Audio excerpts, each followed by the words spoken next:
Conde Lucanor con Patronio y le dijo lo siguiente: ¡Patronio!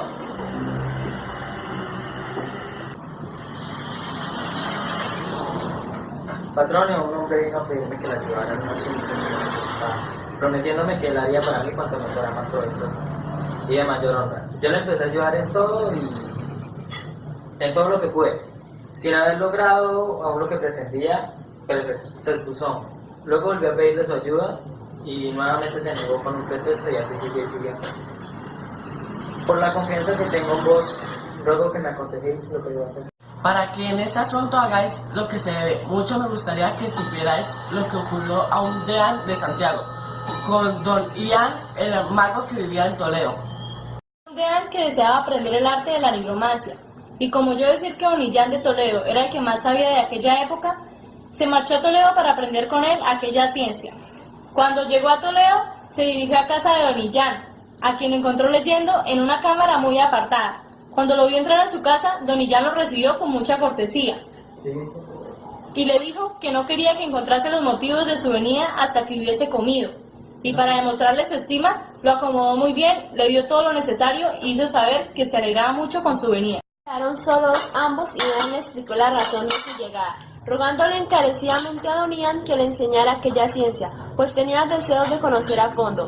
Don Ian le dijo que si era él, y persona muy respetable, podría alcanzar más alta diligencia en la iglesia, y que quienes han preparado mucho cuando consiguieran todo lo que desean, suelen olvidar rápidamente los favores que han de recibir, por lo que recelaba que cuando hubiese aprendido él aquella ciencia, no querría hacer lo que le prometió. Entonces el edén le aseguró que, por mucha dignidad que alcanzara, no haría sino lo que él le mandase. Temas estuvieron desde que acabaron de comer hasta que se hizo la hora de la cena. Cuando ya se pusieron de acuerdo, dijo el mago del deán que aquella ciencia solo se podía enseñar en un lugar muy apartado y que por la noche le mostraría dónde había de retirarse hasta que la aprendiera. Luego, cogiéndolo de la mano, lo llevó a una sala.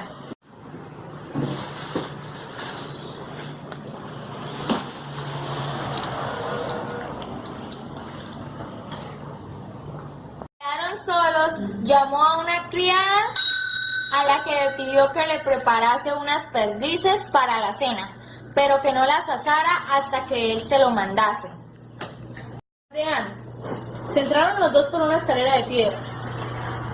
Llamó al deán, se entraron... ¡Ay, espere! ¿Por dónde van? Encontraron una estancia muy amplia, así como un salón muy adornado, donde estaban libros y la sala de estudio en la que permanecerían.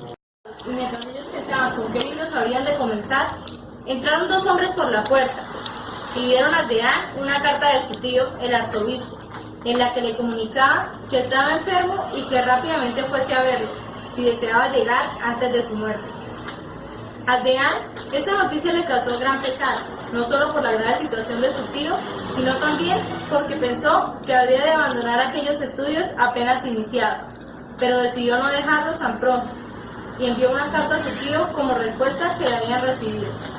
Al cabo de 3 o 4 días llegaron los mismos hombres a pie con una carta para el deán, en la que se comunicaba la muerte de su tío el arzobispo y la reunión que estaban celebrando en la catedral para buscarle un sucesor que todos creían que sería él con ayuda de Dios, y por esta razón no debía ir a la iglesia, pues sería mejor que lo eligieran arzobispo mientras estaba fuera de la diócesis que no presente en la catedral.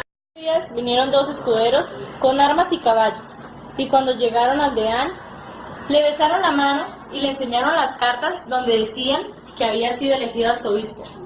Al enterarse, don Illán se dirigió al nuevo arzobispo y le dijo que agradecía mucho a Dios que le hubieran llegado estas noticias estando en su casa, y que, pues Dios le había otorgado tan alta dignidad, que rogaba que concediese su vacante como el deán a un hijo suyo. El nuevo arzobispo le pidió a don Illán que le permitiera otorgar un deanazgo a un hermano suyo, prometiéndole que daría otro cargo a su hijo. Por eso, pidió a don Illán que fuese con su hijo a Santiago. Don Illán dijo que lo haría así. Cuando vivieron allí cierto tiempo, llegaron un día enviados del Papa con una carta para el arzobispo en la que le concedían el obispado de Tolosa y le autorizaban además dejara su obispado a quien quisiera. Cuando se enteró con don Illán, echándole en cara el olvido de sus promesas, le pidió encarecidamente que se lo diese a su hijo, pero el arzobispo le rogó que consintiera en otorgárselo a un tío suyo, hermano de su padre. Don Illán contestó, aunque era injusto, se sometía a su voluntad con tal de que le prometiera otra dignidad. El arzobispo volvió a prometerle que así sería y le pidió que él y su hijo lo acompañasen a la Tolosa. Tolosa fueron muy bien recibidos por los condes y por la nobleza de aquella tierra. Pasaron allí 2 años, a cabo de cuales llegaron mensajeros del Papa con cartas la que le nombraban cardenal y decían que podía dejar el obispado de Tolosa a quien quisiera. Entonces don Ian se dirigió a él y le dijo que como tantas veces había faltado a su promesa, ya no podía excusarse más. Aquella sede que se la diera a su hijo, pero el cardenal le rogó que consistiera en que el tío suyo, anciano muy honrado y hermano de su madre, fuese el nuevo obispo, y como él ya era cardenal, le pidiera que lo acompañara a Roma, donde bien podría favorecerle don Ian.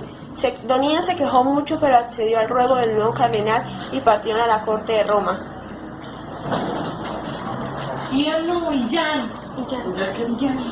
Fueron muy bien recibidos por los cardenales y por la ciudad entera, donde vivieron mucho tiempo, pero don Illán seguían rogando así a diario al cardenal para que diese algún beneficio eclesiástico a su hijo, cosa que el cardenal excusaba. Y todos los cardenales eligieron como nuevo papa a este cardenal del que os habló. Entonces don Illán se dirigió al Papa y le dijo que ya no podía poner más excusas para cumplir lo que le había prometido tanto tiempo atrás. Contestándole el Papa que no le apremiaría tanto, pues siempre habría tiempo y forma de favorecerle. Don Illán empezó a quejarse con amargura, recordándole también las promesas que le había hecho y que nunca había cumplido. Y también le dijo que ya se lo esperaba desde la primera vez que hablaron, y que pues había alcanzado tan alta dignidad y seguía sin otorgar ningún privilegio, ya no podía esperarse ninguna merced.